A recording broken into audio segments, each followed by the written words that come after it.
أعوذ بالله من الشيطان الرجيم. بسم الله الرحمن الرحيم. والذين يتوفون منكم ويذرون أزواجا وصية لأزواجهم متاعا إلى الحول غير إخراج. دی آیت مبارکه کی د کونډې زنانه د پاره د احسان تذکره کوي چې تاسو د کونډو زنانو سره احسان کوئ. دا اصل کې په دور جاهلیت کې د مشرکینو طریقه دا وه چې کله به سړی وفات شو نو د هغه ښځه به سپیره ګڼلی کېدله چې دا سپیره ښځه وه او بیا به د هغې سره سلوک هغه بد کولی کېدلو.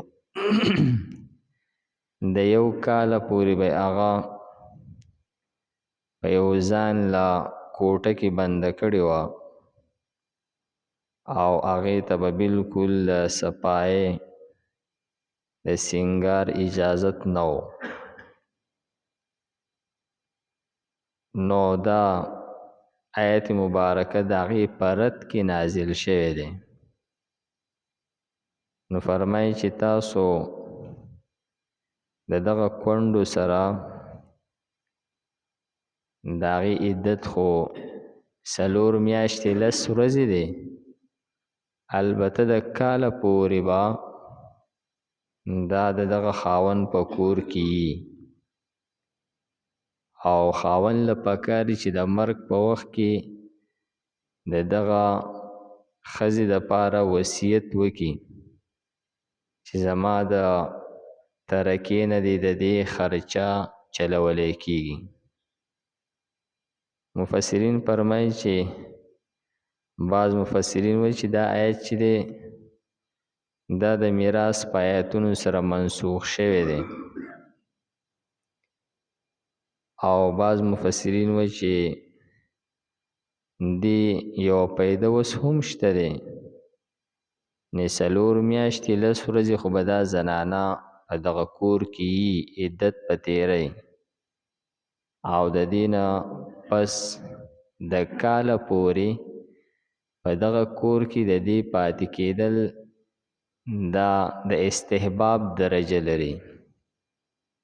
یعنی دغه 4 میاشتې او 10 ورځې دا خو به عدت خامخا تیری، دا حکم وجوبي دی او باقی دا کم کال پوره کول چې دی دا حکم استحبابي دی، مستحب ده چې دا پاتې شي او یعنی ګویا چې په دې دوران کې به دا ځان له د مستقل ټکانې انتظام کوي، که هغه ځان له بل ځای د نکاح انتظام کوي یا څه نور هغه کسب یا د پلار کور ته تلل. نو فرمایي چې والذین او هغه کسان یتوفون چې وفات شي منکم ستاسو نه ویذرون او پریږدي دي ازواجن بیبیانې وصیتا نو وصیت کول دي لازواجهم د خپلو بیبیانو دپاره متاعن د سامان د خرچي وصیت دی په دوی باندې الی الحول د یو کال پورې، د یو کال پورې د دغه زنانه د خرچي وصیت په دی کوي غیر اخراج بغیر د ویستلو نه د کور نه. فإن خرجنا نو که چرې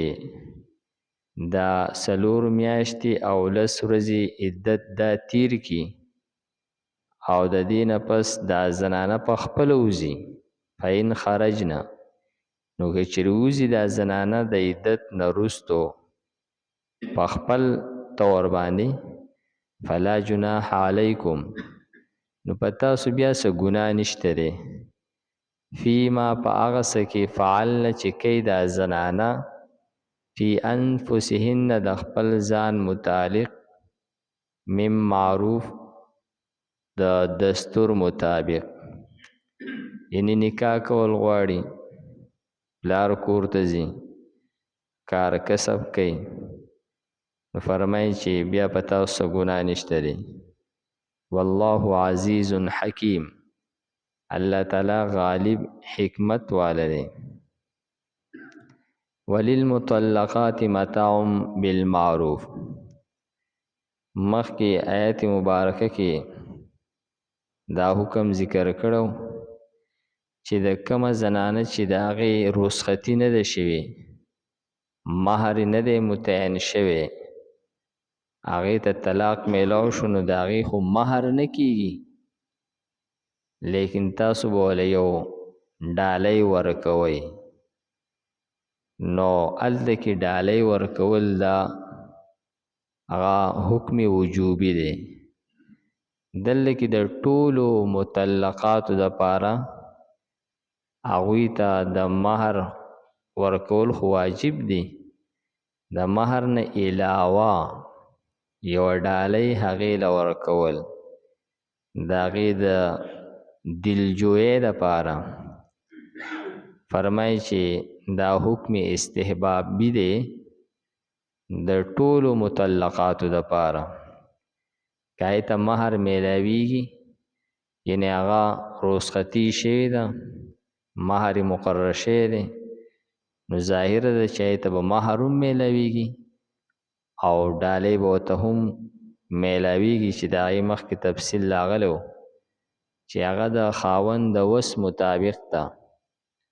په مالدار باندې د هغه د وس مطابق ده او په غریب باندې د هغه د وس مطابق ده نو فرمایي چې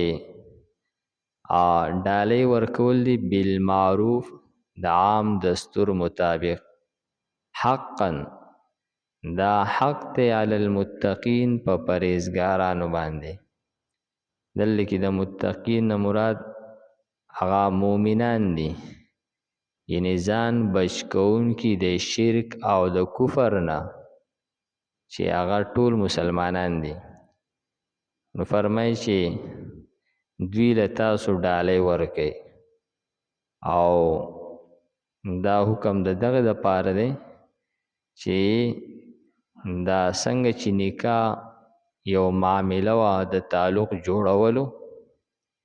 دغه شانتې دا طلاق دا هم یو معامله ده د تعلق ختمولو لیکن دا ختمولو هم په داسې طریقې پکار دي چې د دې نه بغض نفرت دشمنی پیدا نشي کذلک یبین الله لکم آیاته دغه شانتې الله تعالی تاسو ته خپل آیاتونه بیانوي لعلکم تعقلون شاید چې تاسو پوه شئ او په دې باندې عمل وکړئ والذین او هغه کسان یتوفون چې وفات شي منکم ستاسو نه ویذرون او پریږدي ازواجا بیبیانې وصیتا وصیت کول لازواجهم د خپلو بیبیانو دپاره متاعا د خرچې الی الحول د کاله پورې غیر اخراج بغیر د ویستلو نه فإن خرجنا نو کچرې وزي دغه زنانه د عدت نه پس فلا جناح علیکم نو نشته دی ګناه په تاسو باندې فیما په هغه څه کې فعلنه چې کوي دغه زنانه فی انفسهن د ځان متعلق